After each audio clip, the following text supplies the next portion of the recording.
Bienvenidos al Congreso de Riesgos de Desastres Socionaturales. El tema que vamos a hablar hoy es sobre la evacuación vertical ante riesgo de tsunamis en las costas de Chile. Quien les habla, Javier Ulloa, y mi compañera, Paula Fernández. Somos parte de la Escuela de Construcción Civil de la Facultad de Ingeniería. Para comenzar, existen zonas costeras de nuestro país que son muy vulnerables ante el riesgo de tsunami. Es por eso que se hace imperante la implementación de la evacuación vertical. Esto ha quedado demostrado en los dos últimos eventos importantes de nuestro país.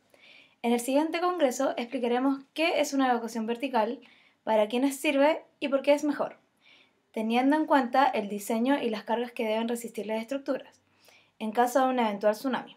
También se señalarán los lugares más aptos para efectuar dicha evacuación de forma exitosa.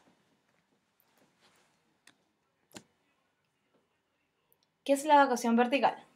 En caso de un eventual terremoto, actividad volcánica, derrumbes, deslizamientos o impacto de objetos extraterrestres en zonas costeras, es necesario comenzar un plan de evacuación antes de que llegue un tsunami a la zona.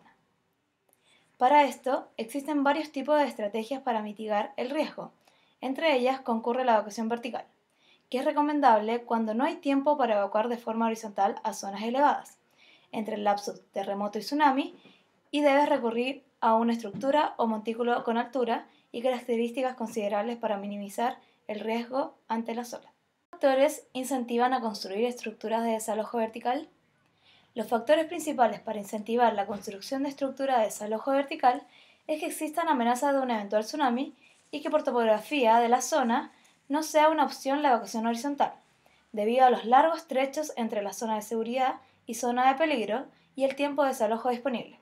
Por lo cual, antes de construir, es necesario hacer estudios sobre la severidad del peligro, su extensión, viabilidad de desalojo y vulnerabilidad, para que así los diseños de estructuras sean aptos y puedan resistir las olas del eventual tsunami. Consideraciones en el modelo de la estructura de desalojo vertical. Para desarrollar un modelo estructural contra tsunami, se requiere saber sobre las fuerzas que actúan en la estructura, las cuales son: fuerza hidrostática, son las fuerzas generadas por el agua en reposo que actúa perpendicularmente sobre la superficie. Fuerza boyante o de flotación, es la fuerza que actúa verticalmente y permite que la estructura pierda su estabilidad y tienda a flotar. Fuerza impulsiva, esta fuerza es más bien corta y se atribuye a la fuerza de impacto inicial de las olas de tsunami. Fuerza de impacto de escombros, esta fuerza es producida por los escombros que son llevados por la ola e impactan con la estructura. Cargas gravitacionales adicionales, esta se produce una vez retirada la inundación y puede resultar en la retención de aguas en los pisos, produciendo una sobrecarga en la estructura. Características que se deben considerar en un modelo estructural. La siguiente imagen muestra el área de evacuación designada en la azotea de un edificio costero en Minami Sanriku. Esta edificación fue construida como una edificación residencial, pero con atributos específicos de evacuación vertical como parte del diseño. El acceso al área de evacuación del nivel de azotea fue por montacargas externos y escaleras accesibles sin entrar en el resto del edificio. El área de evacuación mide un total de 660 metros cuadrados y está rodeado por una reja de 2 metros de alto. En Minami Sanriku, quienes se refugiaron en la azotea sobrevivieron al tsunami. De acuerdo a las indicaciones que entrega la Agencia Federal de Manejo de Emergencia, con su sigla en inglés FEMA, para que una edificación forme parte de estructuras de evacuación vertical es necesario que sea una edificación con más de 5 pisos de altura.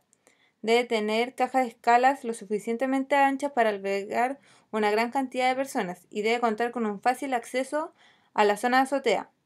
La zona de azotea, por su parte, debe contar con baños sanitarios y tener una amplia zona libre. El caso de Viña del Mar. La evacuación vertical permite mitigar el riesgo de olas de tsunami en zonas inundables. Por ejemplo, Viña del Mar es una zona costera de nuestro país, que ante un terremoto de gran intensidad cercano a sus costas generaría tsunamis peligrosos. Sin embargo, las medidas adoptadas por ONEMI para el refugio de personas está dado solo por la evacuación horizontal, pero como pueden apreciar en el mapa de inundación es una enorme mancha roja que indica que ante el peor escenario posible, las zonas de altura se encuentran lejos de la población. Por su parte, en el caso de personas de movilidad reducida, no alcanzarían a llegar a la zona de seguridad, estando ante un inminente riesgo. Por esta razón, en las zonas costeras de Chile es necesario contar con edificaciones adecuadas y señalizadas para el uso de evacuación vertical. Estructuras que pueden servir como puntos de evacuación vertical. Existen 6 posibles recintos que pueden ser existentes o no existentes para ser utilizados como puntos de evacuación vertical, como lo son: primero, terrenos altos existentes, donde las áreas de terreno alto existente pueden utilizarse en el desalojo vertical. Estacionamientos. Los edificios de estacionamientos son un buen candidato para utilizarse como estructura de evacuación vertical, que alberga una gran aglomeración de personas. Facilidades comunales, como son los centros comunales, complejos deportivos, bibliotecas y museos. Edificios comerciales, en las que se incluyen hoteles, condominios, restaurantes o grandes tiendas. Facilidades escolares, solo en el caso de estructura existente en zona de riesgo con un adecuado refuerzo. Edificios existentes, como son los edificios habitacionales, que como muchas estructuras no diseñadas específicamente para las cargas de tsunami, pueden sobrevivir a la inundación de este y proveer áreas de refugio. Para finalizar este congreso, podemos rescatar que es de suma importancia implementar en Chile la opción de evacuación vertical ante el riesgo que tienen algunas zonas costeras de nuestro país, pues se cuenta tan solo con 10 a 15 minutos para evacuar en caso de un tsunami de campo cercano. Para el diseño de estas estructuras es importante la participación de 3 profesionales fundamentales: los arquitectos, que ayudan a diseñar el arreglo y los patrones de ingreso y egreso del edificio; los ingenieros, que se aseguran de que la estructura pueda resistir las fuerzas del mar y los escombros; los geólogos, que analizan el lugar en el contexto más grande de la geología, por ejemplo, suelos susceptibles a licuefacción.